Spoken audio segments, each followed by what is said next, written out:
माननीय अजितदादा पवार जाऊन आज चौथाच दिवस आहे. सारं महाराष्ट्रात दुःखामध्ये आहे. असं असताना राष्ट्रवादी काँग्रेस पक्षाने या ठिकाणी निर्णय घेतलेला आहे की त्यांना उपमुख्यमंत्रीपदाची शपथ द्यावी किंवा त्यांना नेता राष्ट्रवादी काँग्रेसचा नेता निवड करून उपमुख्यमंत्रीपदावर त्यांना शपथ द्यावी. हा पक्षाचा निर्णय आहे. त्या पक्षाच्या निर्णयानुसार कदाचित आज त्यांची शपथ मुख्यमंत्र्यांच्या सहमतीनं होऊ शकेल. एकीकडे खरं तर या शपथविधी सोहळ्याबाबत जे आहे आपल्याला कुठलीही कल्पना नसल्याचे पवारसाहेबांनी म्हटलं आहे.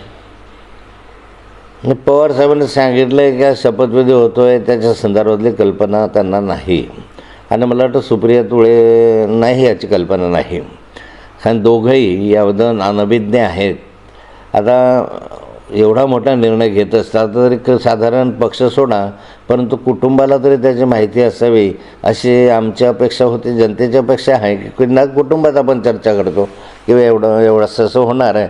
पक्षविरोधित आपण चर्चा करत असताना हे निर्णय व्हायला पाहिजे होते परंतु आज माननीय शरद पवार साहेबांना याची कल्पना नाही असं त्यांनी स्वतः सांगितलेलं दिसते.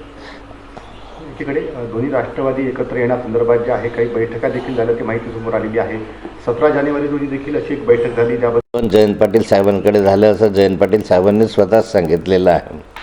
त्यामध्ये त्यांनी चर्चाही केलेली आहे. त्या चर्चेमधून बरेचसे विषय चर्चेमधून अंतिम निर्णयापर्यंत आलेले होते आणि ह्या ज्या बैठका झाल्यात या बैठकीमध्ये हा निर्णय पक्का झाला होता अजितदादांसमोर की दोन्ही पक्षाचं एकत्रीकरण करावं, विलीनीकरण करावं.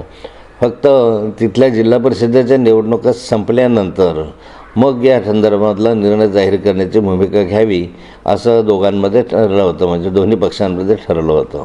आणि त्यानुसार हा निर्णय जो आहे तो 12 फेब्रुवारीला जाहीर करावा अशा संदर्भातला निर्णय घेतलेला होता. माननीय अजित पवार साहेबांनी या ठिकाणी त्याला मान्यता दिली होतं असं जयंत पाटील साहेबांनी सांगितलेलं आहे. आणि त्या माध्यमातून दोन्ही पक्षाचं विलीनीकरण व्हावं ही दोघं पक्षाकडनं इच्छा होती.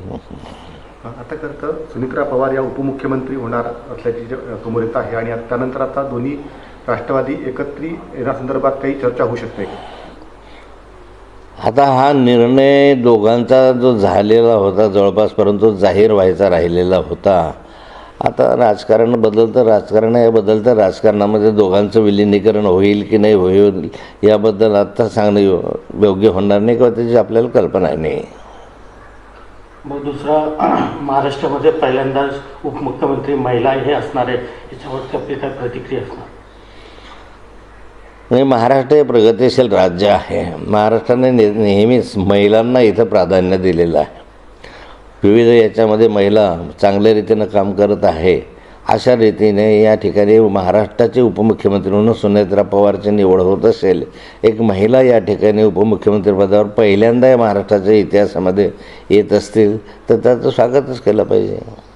मग दुसरं खातेवाटपचं कसं खाद्यपलट होणार आहे का? नाही, हा पक्षाचा त्यांचा अंतर्गत निर्णय आहे. माननीय मुख्यमंत्र्यांचा तो निर्णय असतो. त्यामुळे त्याला आपण कसं सांगू शकणार की त्यांचं काय होणार आहे. ते निर्णय तेच घेऊ शकतील. चला.